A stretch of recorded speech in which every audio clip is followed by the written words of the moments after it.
Meus amigos, meus amados irmãos, hoje eu quero tratar de um assunto que pode ser até polêmico, porém, eu quero colocar meu ponto de vista bíblico, porque muitos têm me perguntado a respeito da unção de Manassés.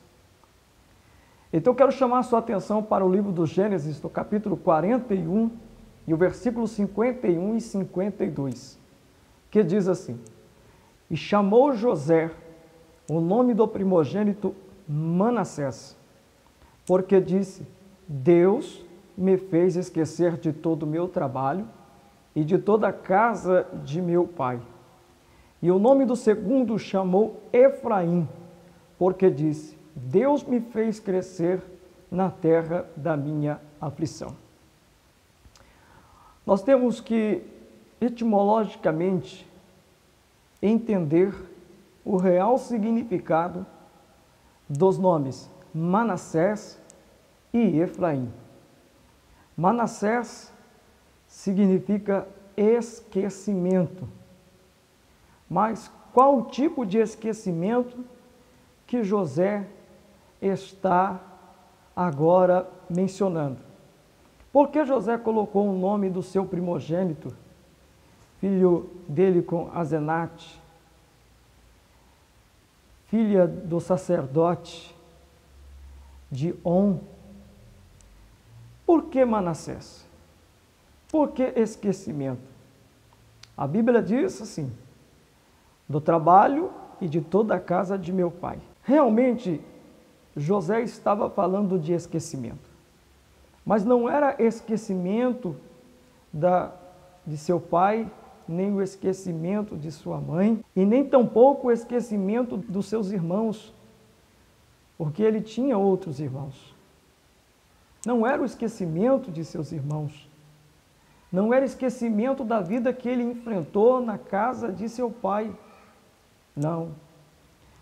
José estava falando do resultado do sofrimento, ou seja, da injustiça que ele sofreu a partir do momento que ele revelou os seus sonhos ao pai e aos demais irmãos.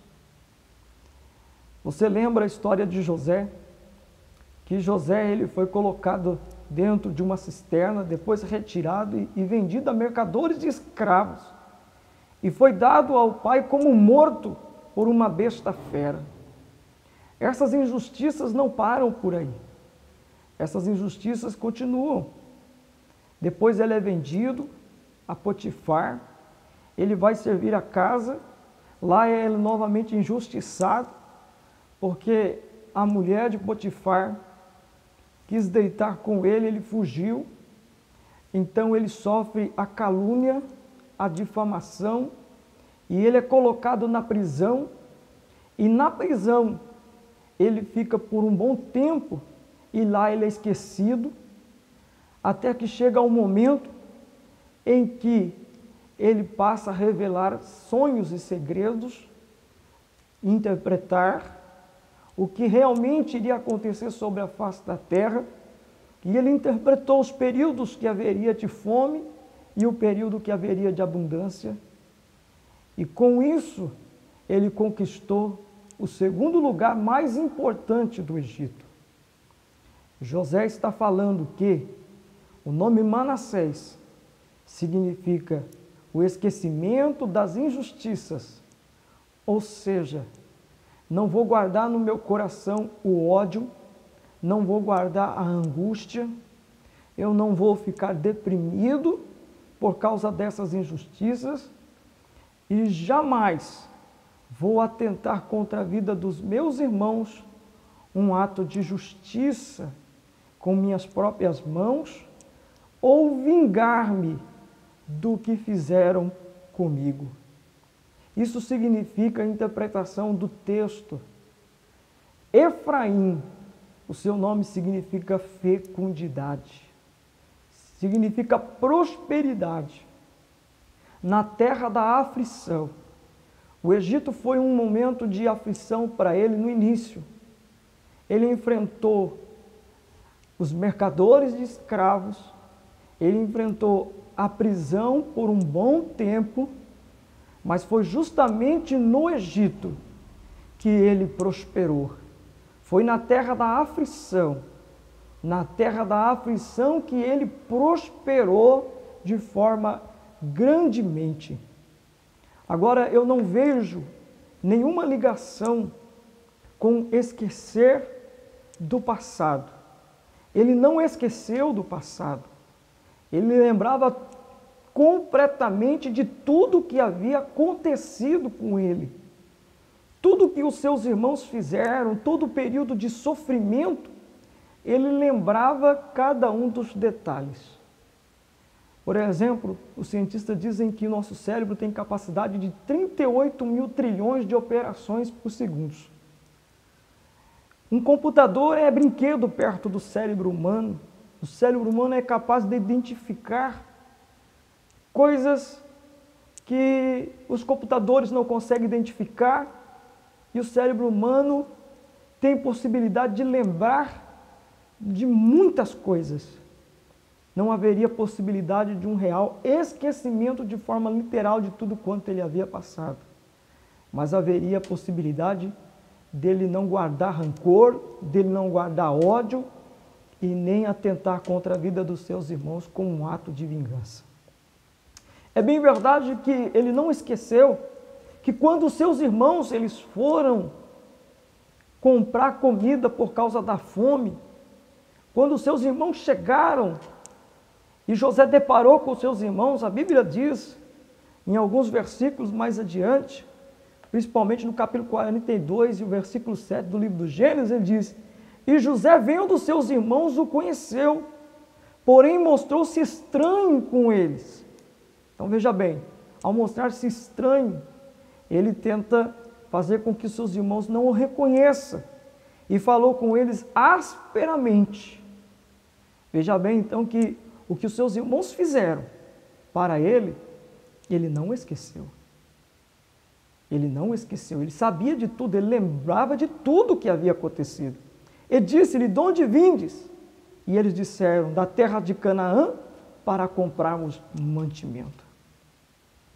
Como há possibilidade da unção de Manassés fazer você esquecer de vícios, de algum problema, de alguma enfermidade, de algum transtorno emocional, psicológico e etc. Eu acredito que o vício e outras formas, como transtorno, problemas que a gente enfrenta, não é através do esquecimento que nós vamos conseguir a libertação. A Bíblia diz, e ela é muito enfática, em João capítulo 8 e o versículo de número 32. E conhecereis a verdade, e a verdade vos libertará. Versículo 36. Se, pois, o Filho vos libertar, verdadeiramente sereis livres. Por que não olharmos para o Evangelho do apóstolo João e colocarmos isso no nosso coração? A libertação, ela não veio por meio de qualquer tipo de unção. A libertação veio com a aplicação da palavra. O ritualismo, o exorcismo, pode libertar o homem parcialmente, mas a verdadeira libertação, ela vem com a aplicação da palavra de Deus no coração do pecador. Ainda quando nós olhamos para o livro de Atos dos Apóstolos, nós vamos ver, quando Pedro está discursando pela primeira vez, no capítulo de número 2 e o versículo de número 38, nós temos uma segunda pergunta, que é a segunda pergunta pentecostal, que eles disseram: que faremos, varões e irmãos? Ou seja, como poderemos ser salvos, sermos libertos? Aí Pedro disse: arrependei-vos. Arrependimento. Aí ele torna a dizer, no versículo 19 do capítulo 3, depois do milagre operado, na porta do templo. Ele diz: arrependei-vos e convertei-vos para que sejam apagados vossos pecados. Não é esquecer, é apagar. Para que o vosso pecado seja apagado. Isto vem por meio do arrependimento. O arrependimento, ele tem 3 fases. A primeira fase do arrependimento, ela é intelectual. Eu preciso descobrir que estou errado.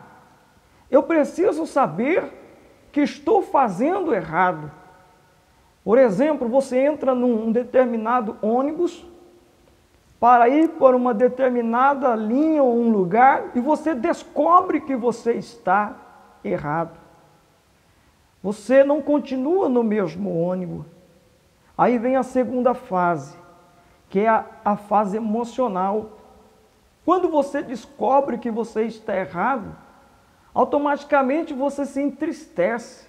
Se você estava no ônibus errado, você descobrindo que está indo para o lugar errado, você se sente triste.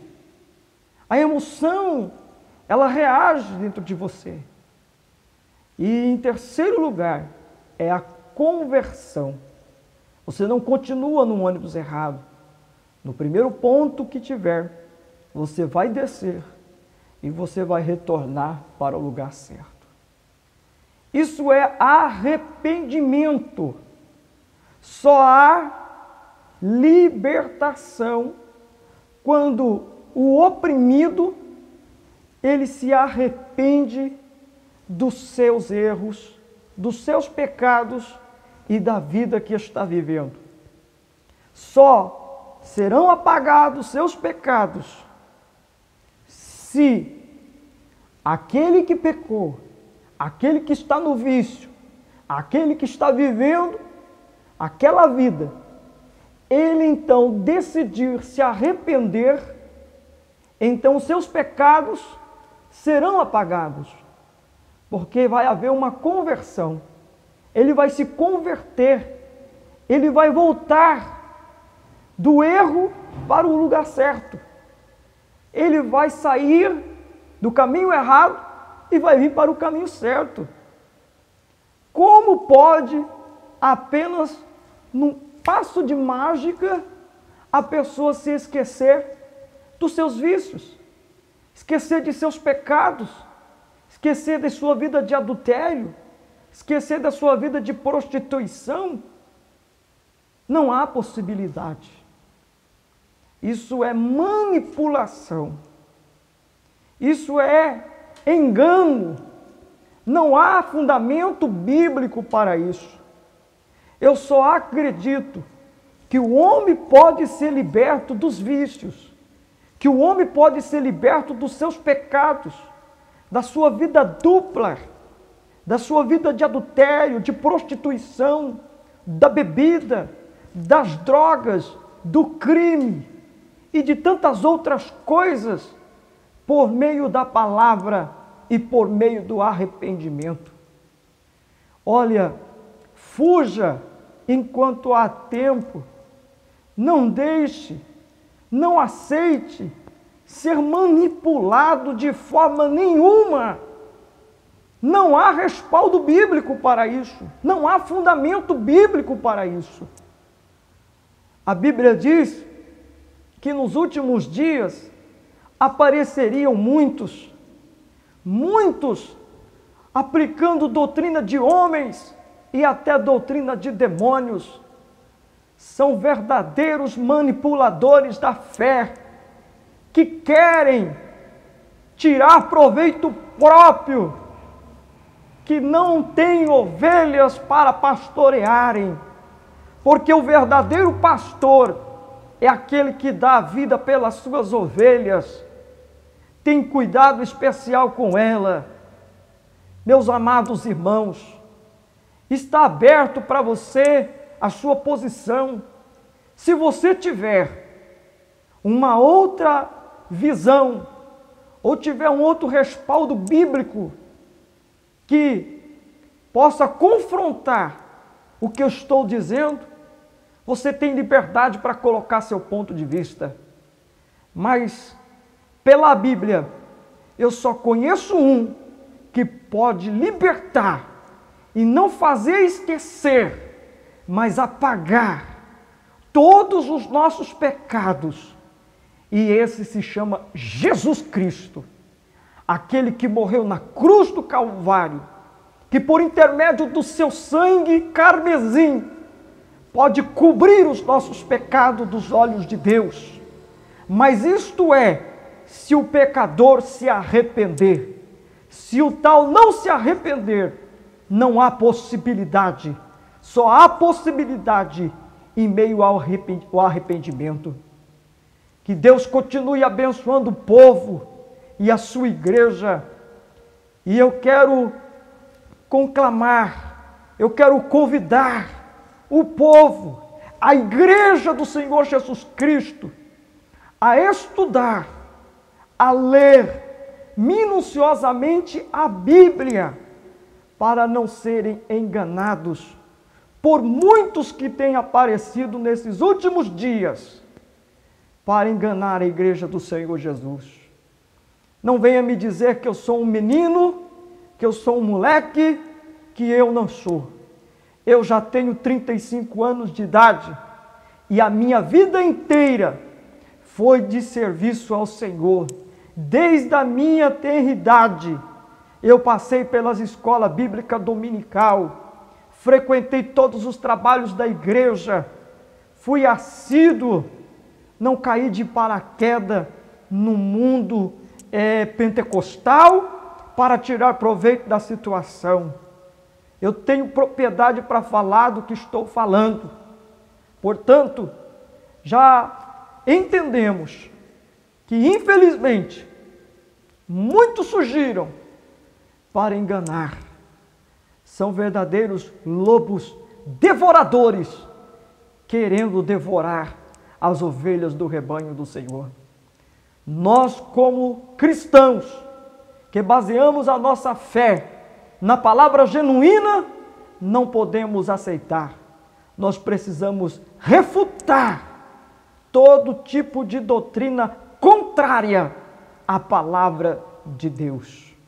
Deus abençoe a sua vida em Cristo Jesus. Amém.